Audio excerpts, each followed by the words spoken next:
I'm Logan Crawford, and right now on the Spotlight Network, we're diving into a powerful book. It is called Messianic Prophecies Cross-Examined, and it's written by a terrific author, Loujan Jubin Matin. It is a riveting exploration of ancient texts and the Messiah's foretold role. This book, nominated for the Eric Hoffer Award, reimagines Jesus' Sanhedrin trial with powerful legal and spiritual arguments that will challenge your perspective. From theological mysteries to thought-provoking questions about his second coming, this is a must-read for anyone seeking deeper biblical insight. We're delighted to have this very talented author join us here today on Spotlight. We thank the team at Good River Print and Media for helping us put him in the spotlight today, and we ask viewers like you to support authors like him by subscribing to our channel and by purchasing his amazing book. The links are below this interview. Loujan, thank you so much for joining me here today on Spotlight. Honored to be here. Honored to be here. This is a tremendous work, and apparently this is a scholarly study. This began as a thesis. Tell us a little bit about its origins.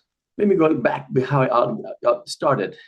I was born in a staunch family that Jesus is the Christ in an Islamic country of Iran. And my mother told me that all you need to know is Jesus is the Christ.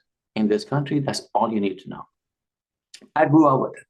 Went to high school, met some of my Jewish classmates, and naturally I brought it up that Jesus is the Christ. Not so. It was shocking to me that it wasn't accepted that Jesus is the Christ. So I had to defend it. I had to defend my belief that he is the one, that I had nothing in me. I had no evidence behind me that would prove that, yes, Jesus is the Messiah, is the Christ. So that was a spark of ignorance was fired within me, that how much I did not know about the evidence of Jesus being the Messiah, being the Christ. I had the faith, but no evidence behind it.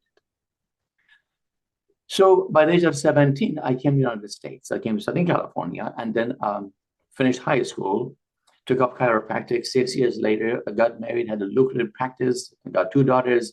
However, that spark, as I grew older, it got brighter. That spark of ignorance became a fire of ignorance. I had faith, but no supportive evidence.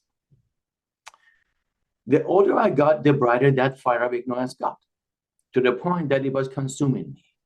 And I'm going to fast forward 38 years later in practice. Thank God I had a very lucrative practice. I was able to retire early and enroll in a Southern Baptist Evangelical University.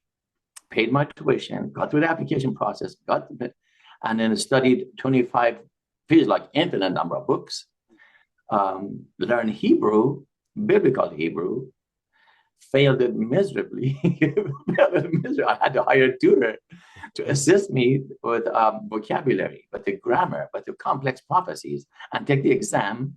And thank God, and that tutor, I was able to barely pass the Hebrew, the biblical Hebrew. And this is all one side. And then I wrote my thesis. It took me 4 years. The focus of the thesis was, is Jesus the Christ?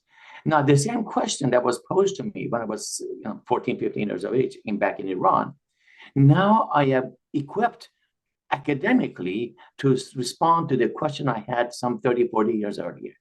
Is Jesus the Christ? Academically, I believed he was, but I had now voluminous books in front of me to prove that he is the one.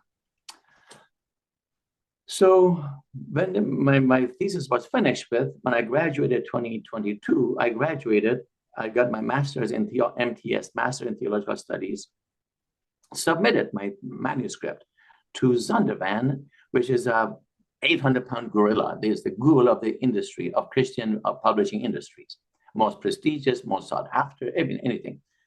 I submitted my manuscript to them, and after 2 weeks, the editor called me back and said, what you've written is life-changing. However, we cannot publish it. Logan, it crushed me. It crushed me. I mean, I'm so prepared. Everything ready. Why not? She said, it's highly technical. too complex.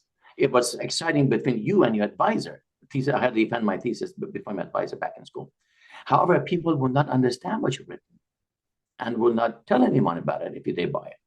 It took me halfway through the book to understand what a life-changing thing you have written. We can't go forward until you give life to your thesis. I could not hear anymore. I was really deaf from that point on because it really crushed me. So I said, thank you. Let me see what I can do now. So phone got off the phone, and then I put my head on the ground. I really petitioned God. I said, God, I've given it all to this thesis. There's nothing left in my brain, my soul and heart to give more. I mean, my advisor literally put me through fire to write this thesis. Everything had to be accurate, based on evidence, King James Version, everything. I said, God, I have nothing left within me. What? And she wants me to give life. I'm no Hollywood material. She wants me to give life to this book, basically, to this thesis. What? Before I finished my question, the Lord responded. A moment of connection, the divine took place. It was like a butterfly touch in my soul. However, to my soul, it was like a lightning, the force of a lightning. It was a very slight touch, like a butterfly of divine on my soul. But my soul experienced a lightning of inspiration. Oh my God, what an idea. I was inspired with the most, I know I'm not that smart to come up with such an idea. This was Hollywood level. I'm going to tell you what the idea was, but before I tell you, for the audience who do not know what Sanhedrin trial is, I'm going to explain what that is, and then it makes sense what the idea was. 2,000 years ago in Jerusalem, when Jesus was in Sanhedrin trial, he was found guilty of sedition and blasphemy because of a lot of different things. But he was quiet. He was generally quiet. He never said anything during his trial. Then found was guilty, and a crucifixion took place. Now, having that story is in the Bible. Having known that story, this is the idea that was inspired. Lord said, you be my defense counsel. You be my attorney in that trial. Oh my God. This is how you give life to the thesis. I was the happiest, most ecstasy, joy that took place for a couple of reasons. Not only I knew how to give life to my thesis, secondly was the divine connection that took place. I cannot describe it. That's not beyond the purpose of this interview, but the joy of two things that gave me wings. Anyway, I took another extra year to convert my thesis to the book, given me that I am the attorney of Jesus Christ. After 2,000 years of silence, this recent graduate from theology school is representing Jesus Christ in a Sanhedrin trial. Oh my God, what a riveting story it turned out to be.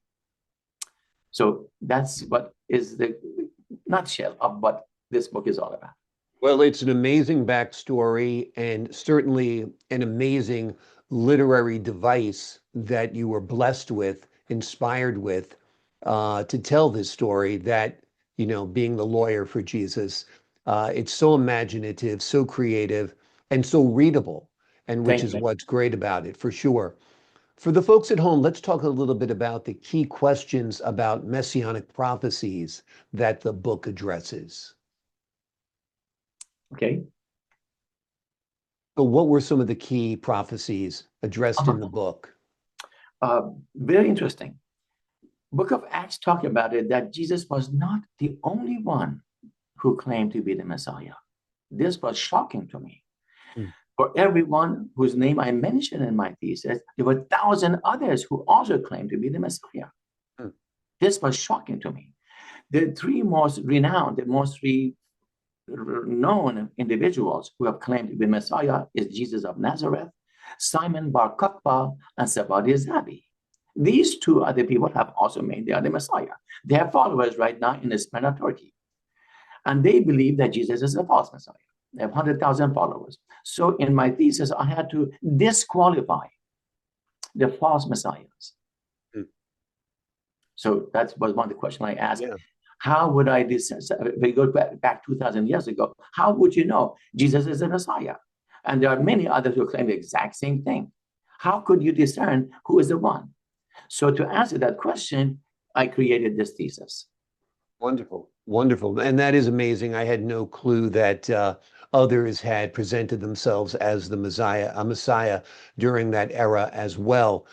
What did you find was the most compelling, the most clear and compelling evidence that Jesus Christ is indeed the Son of God? 33 prophecies. 33 prophecies of the Jewish holy. There are more than 300 prophecies about his coming, but I had a limited only 150 pages to write my thesis. So I selected 33 prophecies and identified the biography of Jesus Christ, Sabbat Zabi, and the other fellow, I forget his name, Sabbat Zabi, and I forget his name. They identified the biography of these two from IMFA, Israeli Ministry of Foreign Affairs. The biography of these two have been really researched academically. So I identified the biography of these three people and juxtaposed them against the prophecies. Mm. If you are the one, therefore your biography should confirm that. And that was the process by which I really examined, filtered the false messiahs out. Wonderful. Just like a court case, which is what makes this book so compelling. What do you hope readers take away from your book? Do you hope it satisfies their intellectual curiosity and skepticism that you had after encountering those people of different faith? They would discover 33 keys to the entrance to the kingdom of God. Hmm. They would discover that 33 prophecies, each one is a key to enter the kingdom. So that is what I would hope that they would take out from this. This subtitle of my book is 33 Keys to the Kingdom of God. So that's what it boils down to. Wonderful, wonderful. And this book, of course, has been very well received, has gotten many, many accolades, including a nomination for the Eric Hoffer Award. Tell us a little bit about that honor. At this time, it's basically nominated.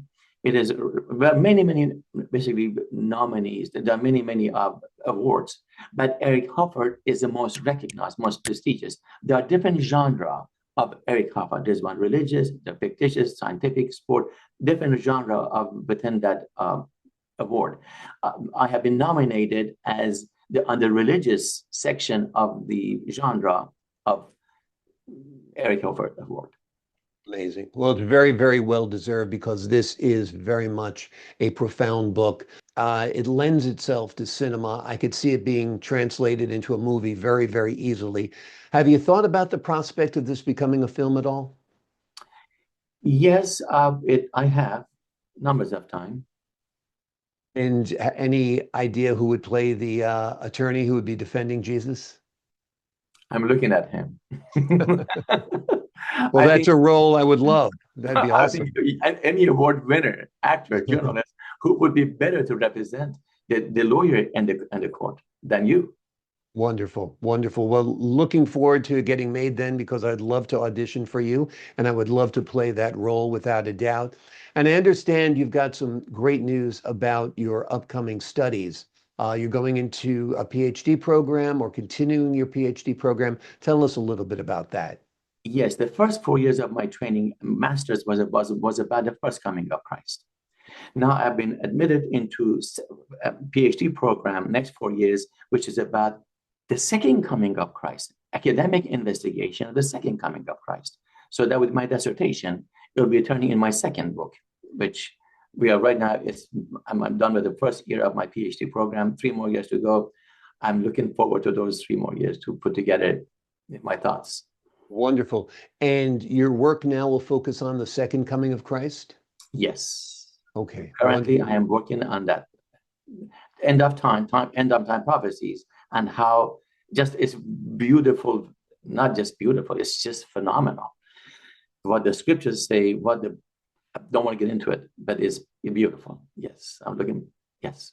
Sounds wonderful. The name of the book is Messianic Prophecies Cross-Examined. It is a riveting exploration of the ancient texts and the Messiah's foretold role. This book has been nominated for the Eric Hoffer Award, as we just mentioned, and in it, the author reimagines Jesus's Sanhedrin trial with powerful legal and spiritual arguments that will challenge your perspectives. Loujan, thank you so much for joining me here today on Spotlight. Thank you. Thank you. I appreciate your time, your wisdom, and your insight in the research it took to create this wonderful book.